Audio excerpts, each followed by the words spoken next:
ډېر زیات انټیلیجنټ ماشوم دی، ډېر زیات تکړه ماشوم دی. د ګیم ورته حواله کړی پلار او په دې کې ورته ورکړي چې کوم شنه بالونه دي دا په یو لاین کې اچي، سره بالونه په بل لاین کې اچي، زیړ بالونه په بل لاین کې، بلو چې کوم بالونه دي دا په بل لاین کې، او پینک په بدل کې. مطلب په هر لاین کې بدل بدل بالونه اچولي دي ماشوم ته. ګورو چې دا ماشوم په څومره ټایم کې دا گیم کمپلیټ کوي. خو د دې یو غټه فایده دا ده چې خپل ماشومان ته دغه شانته کې وړوکي مینی گیمز چې کوم دي، چې کوم انډور گیمونه دي په کور کې دننه کېږي، هغه ورته ورکوئ. د دې سره د دې منټالیټي، د دې سره د دې ذهانت سیوا کېږي او تیزیږي. دې ځکه چې تھینکینګ پاور دې سره انکریز کېږي، چې کله دې دا گیم ته ګوري دا سوچ کوي چې دا شیز به څنګه کمپلیټ شي، نو دې سره چې کوم هغه اوږده دماغ دی هغه ورسره راپاسېږي، او چې کله دغه راپاسېږي نو مطلب بیا په سبق کې هم دا تکړه وي. تاسو به خیال کړئ اکثر په دې سکولونو کې پلی ګروپس وي، یو خو دې دپاره وي چې مطلب د ماشومان راشي دې سکول ته او د دې سره د دې سکول سره د سبق سره شوق پیدا شي.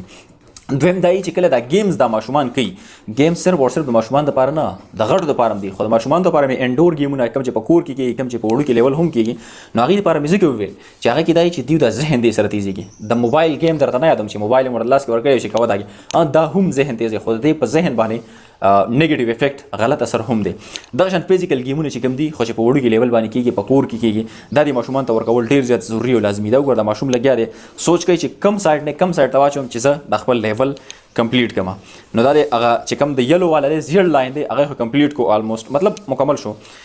صرف هغه سایډ ته یو چې کوم ګرین دی هغه هم کمپلیټ شوی، ریډ بال پکې په دې وړوکی ماشوم دی خو لکه هغه سوچ هغه پاور د دې په دې ټایم کې راویښېږي، او دا ډېر زیات ضروري دی د ماشومانو لپاره چې داسې قسم ګیمونه دي. ته بیډمنټن ورته ورکولی شي، نور داسې ګیمونه ورته ورکولی شي، نو د ماشومانو لپاره داسې قسم ګیمونه انتهایي ډېر زیات امپورټنټ دي. او لکه ایکسټرا اکټیویټیز نه ګوره، هغه ګرین هم کمپلیټ کو، یلو هم کمپلیټ کو، اوس لیټس سی بلو هم کمپلیټ دی آلموسټ، بس صرف یو دوه دي که درې دوه بالونه پکې بسنګ دي دوه. ښه د بلو آلموسټ کمپلیټ دی، په 4 منټ کې دا گیم کمپلیټ کړی. لږ سپیډ اف کوم دا گیم تاسو ګورئ چې څه چل گئی.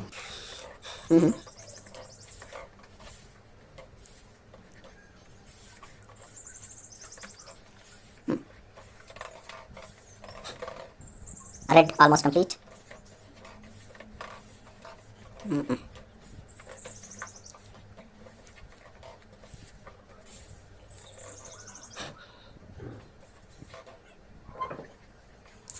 دا ریډ یو دا ایسل غواړي لار بلګه اسانه شي چې دا ریډ